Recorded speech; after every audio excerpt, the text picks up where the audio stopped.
This is Lee Sterling of ParamountSports.com, and today I'm going to break down the South Carolina Gamecocks heading into the 2019-2020 football season. Now, last year went okay, 7-6. They would have liked to have won a couple games that were close, but didn't pull them out. This year, a little higher hopes. Watched the spring game, got some weapons on this team. They returned Jake Bentley, and for the first time in a long time, they've got some backup quarterbacks. True freshman Ryan Helinski, you remember his brother unfortunately passed away, who was going to be the starting quarterback at Washington State. He comes in from a California high school, played in the spring game. It looks like he's going to be the real deal down the road. And number 7, DeKarian Joyner. So Joyner's more of a scrambler runner. Helinski more of a drop-back passer, but it's going to be the Jake Bentley show this year. He's got to take his game to the next level. He, I think, threw like 14 interceptions last year, so he's going to have to cut down on his interceptions, but still has Brian Edwards, number 89, who will eventually be a big-time NFL receiver. Shi Smith, number 13, he also returns. But question is, who will be the third receiver? And a running game, which you look at the numbers. You look at Rico Dowdle, number 5, and the other running back, Mon Denson. These two guys average 5 and 5.3 yards per carry, but just never were dominant. It seemed like they piled up their yards against lesser opponents. So they need to establish the run, and if they do more this year, it'll open it up for the play-action passing. Here's the biggest problem. 2 big problems. They face a tough schedule.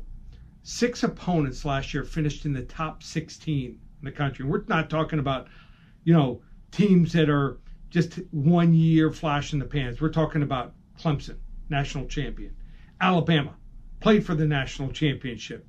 Georgia, Florida, Texas A&M, and even Kentucky. So they're going to have to win one of those games and then probably, win almost all the other games just to go 6-6. So a little bit tougher schedule. Offensive line looks like it's going to be a work in progress. Going to make a change.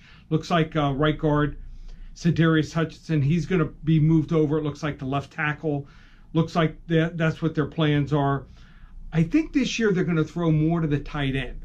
Watching the spring game and reading what they have planned, and you see a guy developing, number 87, senior Keel Pollard.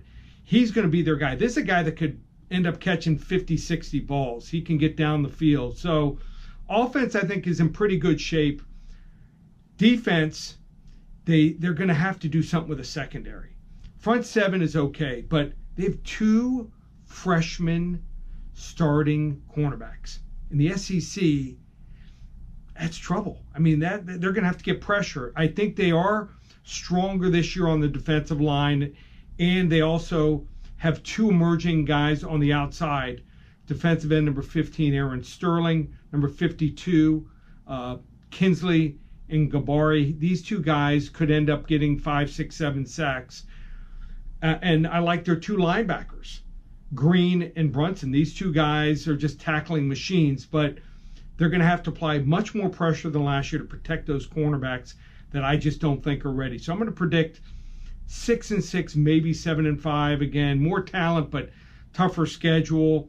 Like what they're doing there, but they're going to need some younger guys to develop and come out of nowhere to help them. And they just can't match up, I don't think, with the big boys just yet. So we'll predict a 7-5 or 6-6 year again. You want to hop on board this year with us? We had a great year last year. Looking to have our 27th winning season in football. Just go to ParamountSports.com. Use coupon code SAVE300. Get the entire season. Or call us here at the office, 800-400-9741.